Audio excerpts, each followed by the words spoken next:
Oh, I had a problem. We had a problem. Lever valve.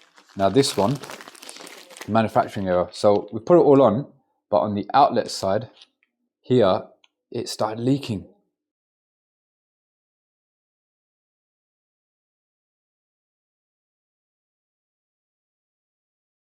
Welcome to today's video. Thanks for tuning in. As always, I really appreciate everyone taking the time to watch these videos. So this video is a first for me because I had my very first underfloor heating job. I've fitted boilers, I've fitted heating systems, cylinders, things like that. But one thing I've never done before is install underfloor heating. I've worked on it, but I've never done an installation of it. So it was, I'll be honest, I was a little bit nervous at the beginning because I've never done it before.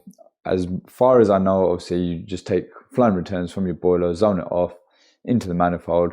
That part I get. But I was running the underfloor heating pipes where I was not sure exactly how to do it, because I know there's loads of different ways of doing it. You've got the ones which I've done in this video where you just clip it straight onto the insulation. You've got the overlay system, and I think there's another type of system as well. So I wasn't sure on how to do this. So the way I did it is I contacted Wonder Group, who are one of the manufacturers of underfloor heating. And they were fantastic. They literally did everything for me step by step. All I had to do was give them the square meterage that I needed, a rough drawing of a plan, and they basically mapped out everything for me. They sorted out whatever kit I needed. So all I had to do was literally pay them for the order. They sent everything out. I got a map of how to do it, and it was straightforward. As you see in the video, it was a nice one for me to do as my first one because it was just a very simple one. It was one zone and it was just a rectangular. It was 7 meters by 3 meters. So 21 square meters, and it was just a nice rectangular shape. So nothing complicated or anything like that. So have a watch. Let me know what you guys think. Like I said, because it's my first time doing it, I'm happy to I'm open to comments and criticism and on anything as always. But this is particularly where I've done it for my first time. If you guys see anything that I could have done differently, better, whatever, drop a comment below, let me know. And if I've done it right, then let me know as well. So at least I know that whatever I've been doing it right. So enjoy the video. As always, don't forget to hit that like and subscribe button. We are getting ever closer to the end of the year, and I would love to try and hit 8K by the end of the year. I think I will, with your help and with your support, but please, if you're not already, just hit that subscribe button and hit the like button for me as well. And I'll see you in the next one. Have a good week, everyone. Right, welcome to today's project. This combi boiler is going to be relocated, so I'm here for 2 days. Got Josh and Dennis helping me out today as well. Combi boiler is going to be going on that wall, so they've put an extension on this kitchen. So I'm going to move the combi to there. Kitchen's going to go here, and then all here we're going to have underfloor heating as well. So here for 2 days. Today's job is to get that moved, and tomorrow we're doing the underfloor heating. So the route for the pipe work, it's all going up into the ceiling joist as well. So from here, literally just going to cut wherever it's teeing off here, go straight across here. Got steel here, so obviously can't do anything there. So from here we're then going to go around underneath, come across, down, and then to the boiler. Flue's going to be going out to there, and then zoning it off, manifold, blah blah blah, etc. That's all we're going to there. I'm not sure where the power is going to be at the moment, so for today we'll probably just put it onto a plug or something just for temporary, because they're still living here. Unloaded everything from the van, spent a bit of time just getting ourselves set up so that once we start working, I haven't got to keep running back and forth to the van. So going to start draining the boiler out, getting it off the wall, getting it relocated, and then one of us will work from the boiler back up this way, and the other one will work from here going that way. Hopefully it should be a good day, so keep you guys updated as we get on.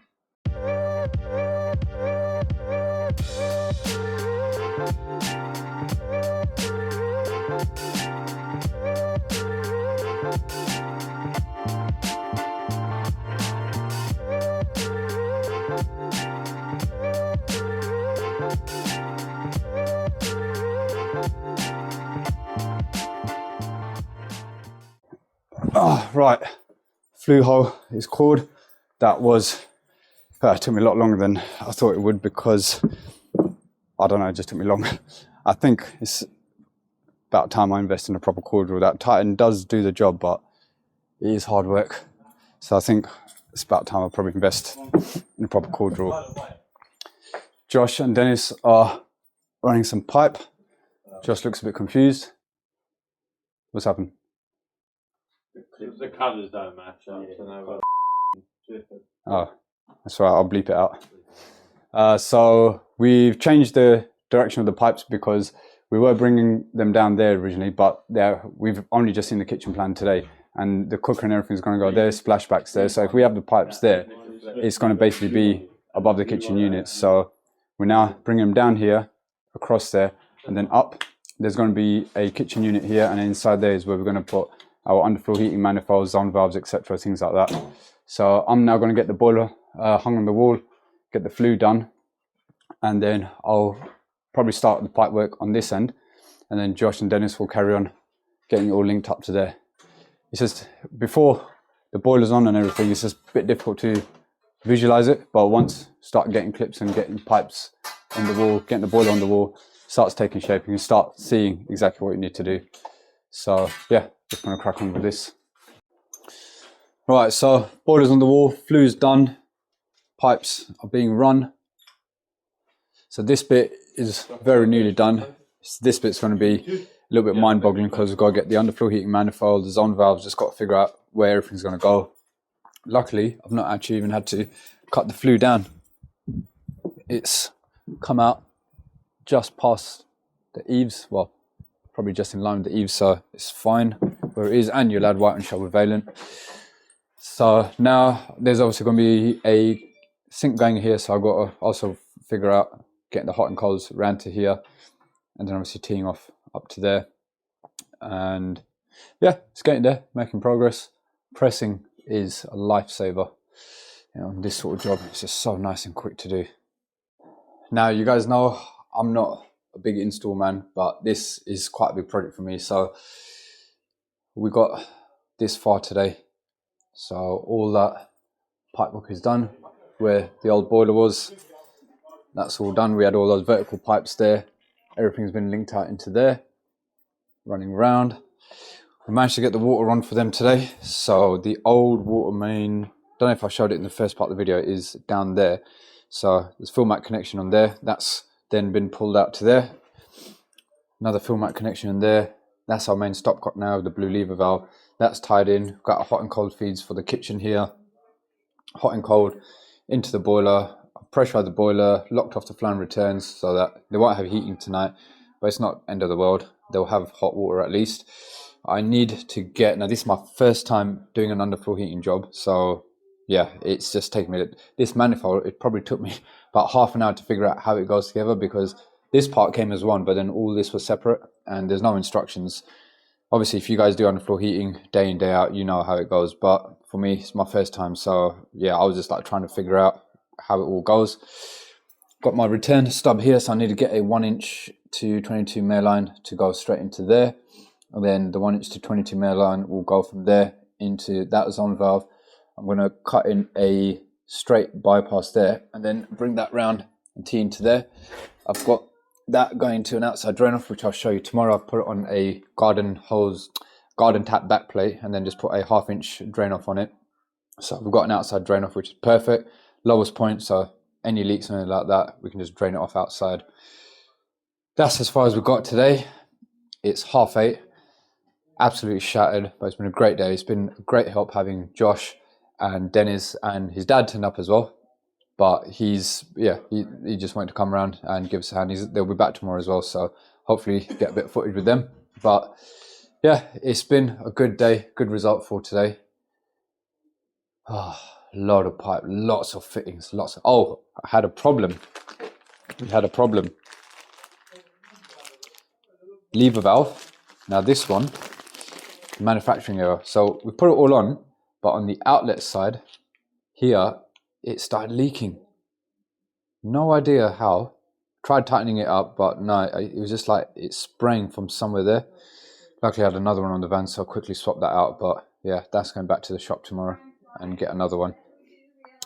So tomorrow is laying the underfloor heating, basically finish off the job, laying the underfloor heating, doing all the connections, wiring center, wiring everything up and leave it all running. And then when they do put the kitchen in finally, that's the little stub. The hob's going to go about here. This wall's going to be coming down, so left a little point there for the gas to put into the hob whenever it goes in. All this is going to be coming down, and yeah, let's roll on tomorrow and see how we get on. Morning, we are back at this job. The weather is absolutely capped today, which is a little bit annoying because I've got to core a hole out for the condense as well. Should have kind of done that yesterday while the weather was good, but wanted to focus on getting as much done on the inside as possible. So Josh isn't here today, unfortunately. He's got his own job to do. I've got Hakan and his son Dennis coming back today to give me a hand. They've laid the insulation pads. So what I'm going to do first this morning is try and just finish off piping up the boiler side, and then I can lay down the floor heat. The condense and stuff is stuff that I'll probably do later on because that's not urgent. The urgent stuff is I just want to get the boiler done. And as you can tell by the sound of my voice, I'm absolutely knackered. Didn't really sleep well last night, thinking about the job and stuff. But then Irene woke up early as well, so it is what it is. I'm just going to crack on and get this. It has to get done today. So I've got to do the boiler, the underfloor heating and the wiring. So wish me luck. Right, little progress update. So heating side, everything's piped up here. So done the bypass, finished the bypass off there. Got the return into there with the outside drain off. I'll show you that afterwards. Well, if you want to see an outside drain, I basically wound it into the garden tap backplate, a 1/2 inch male line drain off, so it just makes it a little bit easier and looks nice as well. So we've got our underfloor heating zone. That's going to, I've locked off at the moment. We are pressurized and just purging the, right, that needs a little bit more pressure in there. So it's only on 0.7 because I've been bleeding the rads upstairs. So let's put a bit more pressure in there. So now Cornell is laying the DPM over the Kingspan. And once that's down, I can start doing my, make sure that doesn't overpressurize, I can start doing my underfloor heating. So like I said, this is my first time doing underfloor heating. So I've got the plan from Wonder. It's fairly straightforward because it's just a rectangular room. So it's just going to come off of there, 2 loops, going straight back into there. Hopefully it should be pretty straightforward. I've got a friend who's going to be dropping off the decoiler, and another friend has lent me his staple gun as well. So it should make the job a little bit more easier, a little bit more quicker. Dennis, well, I think it's Dennis's first time for everything, isn't it? Yeah. He's done well. He's helped us out doing all this pipe work all across there. So having an extra pair of hands definitely helps. And his dad is around somewhere as well. So his dad's mucked in today to give me a hand, because I've been let down by someone who was meant to come today, and they got the destination mixed up with another destination and then said it's too far for them to come, which is not useful for me, especially the day before where I've had to plan this job. Obviously it's silly season as well. It's a bit frustrating, but Dennis is the man because he's got his dad on the job. So he's an engineer as well, so he knows what he's doing. So it's good to have people who know what they're doing so that we can get the job done quicker. And also it's a good opportunity for Dennis to learn some heating work, isn't it? Yeah. So he's going to be probably going out with Josh as well to get to grips with plumbing, because Josh does more plumbing, I do more the heating side. So hopefully he's going to be the next engineer coming through. Perfect. Right, let's get this underfloor heating laid. So I'm going to be making a start on the wiring first because I'm waiting for my friend to drop off the decoiler. So get on with the wiring until that comes, and then get the wiring done, and then do the underfloor heating. So just to explain how I'm doing it, it is on an S plan, but it's a combi boiler. So obviously hot water demand is on demand when you open up a hot tap. So on the S plan, it's going to be for the 2 heating zone valves. So I've got 2 EPH stats there. So just trying to work out what Wagos I'm going to need and how many Wagos I'm going to need as well. So we're going to have 1 permanent live incoming. So that's going to be, I'm going to put that into that 2-way there. And another one is going to come out of there and then link into a main live terminal there, because then we're going to need live for the boiler, 2 zone valves, 2 stats. So we're going to need 5 permanent lives. So 1 into there, 1 out of there, and then that's going to be our permanent lives there. And then neutrals, I'm actually probably going to need to change that to a 3-way because that's going to need an extra one. So, and then neutral 1, 2, 3, 4, 5, 6. So I'm going to need 6 neutrals. So we can wire some of them into there and wire the rest into there. Earth, I'm only going to need 5, I think. 1, 2, 3, 4. No, only 4. So all the earth can just go into that one 5-way connector. So I'm just trying to get my head around how many ways I need, how to set them up, and then once I've got them in there, I can then start doing all my wiring. Okay, wiring center is all done. So I've got my 2 EPH wireless receivers. It's going straight into there. Underfloor heating pump is also going into there. Boiler is all wired into there. So the only thing that's not in there at the moment is our main supply, because there's no electrics in here at the moment. So once I've laid the underfloor heating, I'm just going to put live earth and neutral onto a plug, and then I can plug it to an extension lead and at least use all the controls as they should. And then once the electrician's been in to do these bit, they can literally just take it out and then wire it straight into the spur.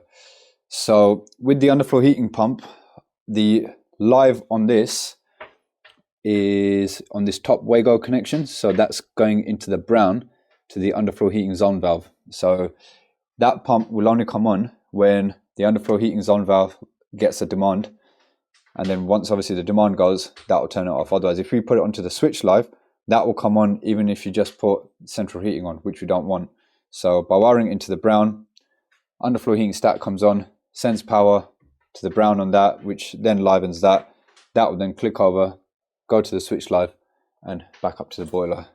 I do have a little weep on these magnetite, so afterwards I'll just isolate it, take it off. I think I just need to grease up the O-ring in there. There might be a bit of dirt in there. But now that that's all done, to start laying the underfloor heating. I've got the plans sent over finally and got the pipe and everything. My friends just dropped over a decoiler. We've also got the staple gun.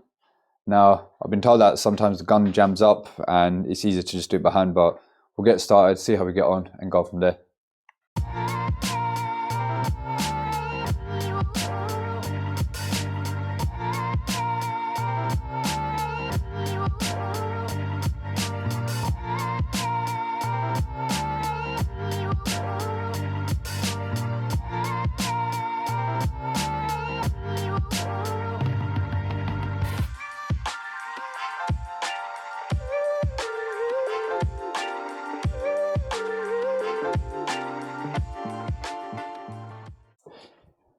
Well, hey, my first ever underfloor heating job is all done. So that's all laid out.